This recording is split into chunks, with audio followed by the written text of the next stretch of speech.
The US dollar has protected American wealth for decades. Your savings, your salary, your buying power.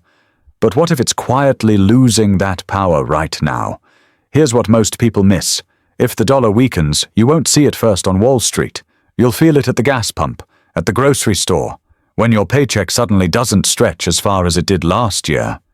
And here's the part that should worry you. China doesn't need to destroy the dollar to win. They just need to build a world that doesn't depend on it. And they're doing exactly that. Right now. While you're watching this, if you want to understand how global money shifts before it hits your bank account, subscribe to this channel. And comment below, do you think the dollar is truly untouchable? Because what I'm about to show you might change your mind. Most people think the US dollar is threatened by inflation, or political chaos, or America's national debt hitting $36 trillion. That's not the real danger. The real risk is this. China is building financial systems where the dollar is no longer required. Think about that for a second. You don't defeat a dominant currency by attacking it. You defeat it by making it optional, by creating alternatives, by giving countries a choice they didn't have before. And once that choice exists, once it's proven to work, the momentum shifts. Not overnight, not with a dramatic crash that makes headlines and sends people running to banks, but quietly, systematically, one trade agreement at a time, one currency swap at a time, one infrastructure loan at a time. This is strategic patience on a scale that most Western leaders struggle to comprehend. Because we're trained to think in election cycles and quarterly earnings reports. China thinks in decades. For over 70 years, global trade has revolved around the US dollar. When countries buy oil, they pay in dollars. When they trade with each other, they settle in dollars. When they build their foreign reserves, they hold dollars. This wasn't an accident. After World War II, America rebuilt the global economy with the dollar at its center. The Bretton Woods Agreement in 1944 made it official. Gold backed the dollar, and the dollar backed everything else. And even after that system ended in 1971, when Nixon closed the gold window, the momentum continued. The dollar became the water that all global commerce swam in. Invisible, essential, unquestioned. It became so deeply embedded in global infrastructure that replacing it seemed impossible. Every bank, every trading system, every reserve vault, built around dollars. But here's what's changed in just the last 5 years. China has pushed direct trade settlements in yuan, not just small deals between minor players, major transactions involving the world's largest economies, energy, raw materials, infrastructure projects worth hundreds of billions, debt repayment that used to flow through dollar clearinghouses. In 2020, less than 2% of global payments were made in yuan. Today, that number has climbed past 7%. By 2030, economists project it could reach 15 to 20%. Now, you might think 7% doesn't sound like much, but in a $90 trillion global economy, we're talking about $6 trillion in transactions that no longer need the US dollar. And this isn't symbolic posturing, it's structural change. China doesn't need to replace the dollar globally. They just need to shift enough trade away from it to change the fundamental dynamics. Because even small shifts in currency demand create massive ripple effects across the entire financial system. Let me show you how this works in your life. Your 401k that you're counting on for retirement, your mortgage payment that takes 1/3 of your income, your kid's college fund that never seems to grow fast enough. All of these depend on one critical assumption: that the dollar stays strong, that interest rates stay manageable, that America can borrow cheaply to fund everything from highways to defense. But that entire foundation rests on global demand for dollars. When countries need dollars for trade, they buy US Treasury bonds.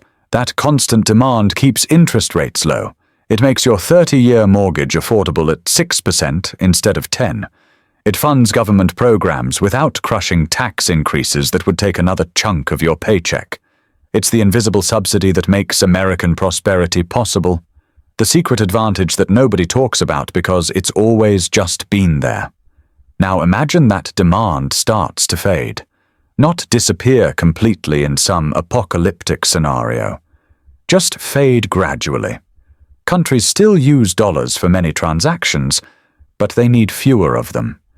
They hold smaller reserves because they have alternatives. They buy fewer treasury bonds because they're diversifying into other assets. What happens then? Basic economics. When demand drops, prices adjust. In this case, the US government has to offer higher interest rates to attract bond buyers. And when government borrowing costs rise, everything else follows like dominoes. Your mortgage rate climbs from 6% to 8%, adding hundreds to your monthly payment. Your car loan costs more, turning that new truck into an unaffordable luxury. Credit cards get more expensive, making it harder to manage unexpected expenses. Business loans become harder to get, which means fewer jobs and slower wage growth. And suddenly, the American economy isn't running on easy mode anymore. It has to compete like everyone else. If countries trade without dollars, they don't need to hold dollars. That means less demand for US debt. And when demand drops, the cost of borrowing rises. This isn't theory. This is how financial gravity works, as predictable as water flowing downhill. Between 2022 and 2024, foreign holdings of US Treasury bonds declined by over $800 billion. That's not a small number. That's nearly the entire annual defense budget disappearing from demand. China and Japan, traditionally the largest foreign holders of American debt, have been steadily reducing their positions. China's holdings dropped from over $1 trillion to barely $800 billion. Japan has trimmed its position by hundreds of billions. Why? Because they're diversifying. They're holding more gold, which hit record highs above $2,700 per ounce, more euros, more yuan, more of their own currencies. They're preparing for a world where the dollar is one option among several, not the only option that matters. And the people who feel this shift first aren't governments with teams of economists. They're not hedge fund managers on Wall Street with algorithms and inside information. It's households, regular families trying to buy their first home and discovering that mortgage rates won't come down no matter how long they wait. Small business owners who can't get affordable loans to expand, even though their business is solid and profitable. Parents realizing that college costs are rising at 8% annually while their savings grow at 3%, making the math impossible. This is where abstract monetary policy stops being abstract and becomes your personal reality, where PhD economic theories turn into whether you can afford to retire at 65 or have to work until 70. Jeff Bezos once said something that applies perfectly here. What's dangerous isn't change, it's irrelevance. And that distinction matters more than most people realize. The dollar isn't collapsing tomorrow. That's not the story I'm telling you. The dollar is being quietly designed out of future systems that move money around the world. And there's a crucial difference between collapse and irrelevance. Collapse is dramatic. Banks closing. Currency controls. People panic buying goods. ATMs running out of cash. Collapse makes headlines. It dominates news cycles. Everyone sees it happening. Irrelevance is gradual. It happens in the background while everyone's looking somewhere else, focused on the latest political drama or celebrity scandal. China isn't trying to blow up the dollar-based system in some financial Pearl Harbor. That would hurt them too. They're building a parallel system. Payment networks like CIPS that bypass SWIFT and Western financial infrastructure. Currency swap agreements with over 40 central banks that let countries trade without dollar conversion. Development banks like the Asian Infrastructure Investment Bank that lend in yuan instead of dollars, creating natural demand for Chinese currency. Digital currency infrastructure with the eCNY that could eventually process cross-border transactions without touching Western financial systems at all. Each piece alone seems manageable.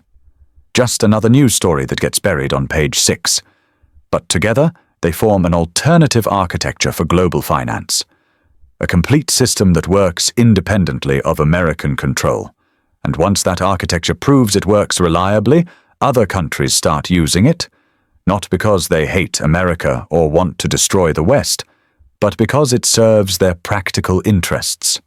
Let me paint you a picture of how this works in practice, with real countries and real transactions. Imagine Brazil, the 9th largest economy in the world, needs to import machinery from China. Heavy equipment, factory components, technology infrastructure. In the old system that's dominated for 70 years, Brazil would convert its currency, the real, into dollars. Send those dollars to China through the SWIFT banking network, and China would either hold those dollars in reserves or convert them to yuan.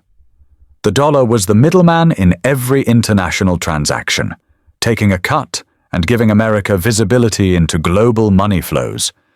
But in 2023, Brazil and China struck a deal. Trade directly in their own currencies. No dollar conversion, lower transaction costs, less exposure to US monetary policy and Federal Reserve interest rate decisions. No risk of American sanctions disrupting trade over political disagreements. Now Brazil pays in reals. China receives yuan. The dollar never enters the equation. No sanctions leverage. No middleman fees. Just two countries doing business efficiently. Now multiply that example by dozens of countries and thousands of transactions happening every single day. Russia and India trading energy without dollars, settling in rubles and rupees. The UAE exploring yuan-denominated oil contracts with China, their largest customer. Saudi Arabia, America's longtime partner in maintaining petrodollar dominance for half a century, openly discussing accepting yuan for oil sales to China. France completing its first yuan-settled LNG transaction. Argentina using yuan to pay for Chinese imports and protect its scarce dollar reserves. Each of these shifts seems small and manageable in isolation. Just business deals between trading partners. But together, they represent a fundamental rewiring of how global commerce operates. They're building new highways while the old highway still carries most traffic. And here's the key insight that most analysts miss. None of these countries need to openly oppose the United States to participate. They're simply responding to economic incentives and protecting their own interests in an increasingly multipolar world where one country can't dictate terms to everyone else anymore. China doesn't want to crash the US dollar in some dramatic financial attack. They want something far more strategic and far more dangerous to American power. A world where America can no longer weaponize the dollar as a foreign policy tool. Think about how the US has used the dollar for decades. When America wants to pressure another country to change its behavior, financial sanctions cut them off from dollar transactions. For decades, this was devastating and almost impossible to evade. Being locked out of the dollar system meant being locked out of global trade. No way to buy essential goods, no way to sell exports, no way to access international capital. It forced countries to comply with American demands even when they fundamentally disagreed. Iran, Venezuela, Russia, North Korea. Cut off from dollars meant cut off from the world. But what happens when alternatives exist? When countries can trade, invest, and settle accounts without touching dollars or American banks? American sanctions lose their teeth. Countries that once had no choice now have options, and options mean leverage. Iran trades with China in yuan, buying goods and selling oil despite American sanctions that are supposed to isolate them. Russia sells energy to India in rupees and rubles, generating billions in revenue that sanctions were meant to block. Venezuela moves oil through cryptocurrency channels and direct barter with allies. These aren't perfect solutions that completely replace the dollar system. But they're workarounds, and every workaround that proves successful makes the next one easier and encourages more countries to develop their own alternatives. The ability to enforce American interests through financial pressure diminishes with each successful evasion. And when the dollar stops being leverage that America can apply or withdraw at will, America stops being the automatic rule-maker for global commerce. This isn't about China becoming the new global hegemon that dictates terms to everyone else. It's about whether America retains the extraordinary advantages that come from controlling the world's reserve currency. Advantages that have been so consistent for so long that most Americans don't even realize they exist. Those advantages are massive and touch every aspect of American life. The US borrows at lower rates than any other country with similar debt levels could manage. It runs persistent trade deficits approaching $900 billion annually without immediate consequences that would cripple other economies. It funds military operations on every continent with over 700 bases worldwide. It shapes global economic policy through the IMF and World Bank to American benefit. These privileges have existed for so long that they're invisible.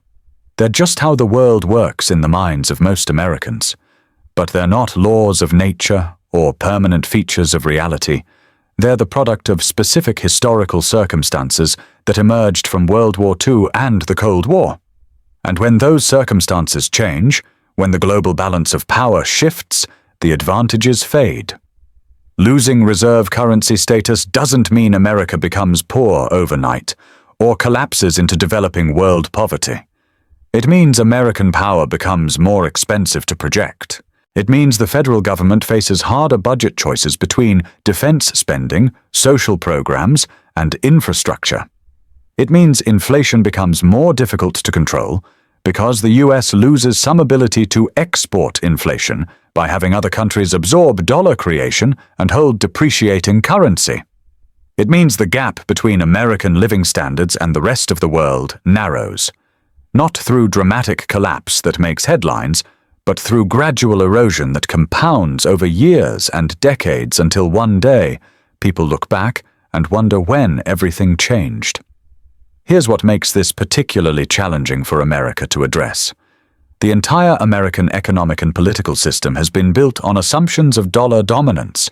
The US runs federal deficits approaching $2 trillion annually, partly because global demand for Treasury bonds keeps borrowing costs manageable despite massive debt. American consumers enjoy cheap imported goods from China, Vietnam, and Mexico, partly because other countries need dollars and willingly accept them for exports, subsidizing American consumption. The US military maintains over 700 bases worldwide and operates 11 carrier strike groups, partly because the financial system makes it affordable through low interest rates. These advantages have been so consistent for so long that they're now invisible infrastructure. Nobody questions them. Nobody thinks about them. They're just assumed to exist forever. But they're not permanent. And when they shift, when the invisible advantages fade, the American economy has to adjust to a new reality. A reality where money costs more to borrow, where imports are more expensive relative to incomes, where government spending faces actual constraints instead of just political ones, where American workers compete globally without the built-in advantage of currency dominance giving them higher purchasing power. For you personally, understanding this shift matters because it fundamentally changes how you should think about money and financial security. If the dollar gradually loses its privileged position over the next 5 to 10 years, several things become more likely and more impactful to your daily life. First, inflation becomes more persistent and harder for the Federal Reserve to control with traditional tools. When other countries hold fewer dollar reserves, the US has less ability to export inflation by having them absorb currency creation. Price increases hit American consumers more directly instead of being diluted across global dollar holders. Second, interest rates stay higher for longer, regardless of domestic economic conditions. The Federal Reserve needs to offer better returns to attract foreign buyers of US debt who now have alternatives. That affects everything from mortgage rates to business investment to credit card APRs. Third, imported goods get significantly more expensive. Your iPhone, your clothes, your car. Anything made overseas costs more when the dollar weakens and America can't dictate terms. That might help some American manufacturers by making domestic production competitive again, but it hurts consumers who've grown accustomed to cheap imports subsidized by dollar dominance. Fourth, assets denominated in other currencies or backed by real goods rather than financial instruments become more attractive for wealth preservation. Gold. Foreign stocks, international real estate, commodities. These aren't predictions of doom or calls to panic. They're rational adjustments to changing reality. But they require thinking differently about financial security than the standard advice of the last 50 years. The timeline matters more than people realize. This isn't a 2050 problem that your grandchildren might deal with. It's not even a 2030 problem that seems safely distant. It's unfolding right now in 2025 and will accelerate over the next few years. China's Belt and Road Initiative has financed over $1 trillion in infrastructure projects across more than 60 countries, with many denominated in yuan and creating built-in demand for Chinese currency. The Asian Infrastructure Investment Bank, launched in 2016 with over 100 member countries, provides a credible alternative to Western-dominated lending institutions. China's digital yuan has been deployed in pilot programs, reaching over 200 million users and processing hundreds of billions in transactions, testing technology that could eventually handle cross-border payments without Western infrastructure. Currency swap agreements now allow dozens of countries to trade without dollars, from Argentina to Pakistan to Nigeria. Each year, the infrastructure for a post-dollar world becomes more robust and more proven. More countries test it. More transactions flow through it. More confidence builds that alternatives actually work. And the momentum builds through network effects, not with dramatic announcements or declarations of war, but with steady, systematic expansion that compounds quietly. By the time this shift becomes obvious in everyday American life, by the time grocery prices have climbed persistently higher and interest rates have forced painful government choices between popular programs, the underlying transformation will already be well advanced and difficult to reverse. So the real question isn't whether the dollar will collapse in some dramatic crisis. That's the wrong question and the wrong framework for understanding what's happening. The real question is whether Americans realize what happens when their money loses global priority. When the dollar shifts from essential infrastructure to optional tool. When American prosperity can no longer rely on invisible subsidies from the global financial system that have propped up living standards for generations. Because this shift won't hit in 20 years when you're safely retired and it's someone else's problem. It's unfolding quietly over the next few years.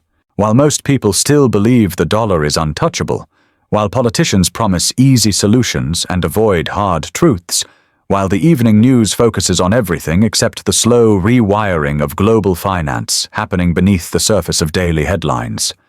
And by the time it becomes undeniable, by the time your personal finances feel the squeeze and economists start explaining what happened after the fact, the opportunity to prepare will have passed. The moment to understand this shift is now. Not your government that moves slowly and reacts late. Not your bank that profits regardless. You, the individual who will feel the consequences in your paycheck, your savings, your retirement account, and your purchasing power. Because the people who recognize fundamental change early are the ones who adapt their strategies successfully and protect their wealth. And the people who wait until everyone else notices and the trend is obvious are the ones who spend years wondering why their money doesn't work the way it used to, and why financial security feels increasingly out of reach. If this made you think differently about money and the forces shaping your financial future, hit like and subscribe, because in the next video we'll break down exactly how this shift shows up in everyday prices, jobs, and savings. The concrete, practical impact on your wallet that you can measure and track. Not abstract theory or distant possibilities. Reality happening right now,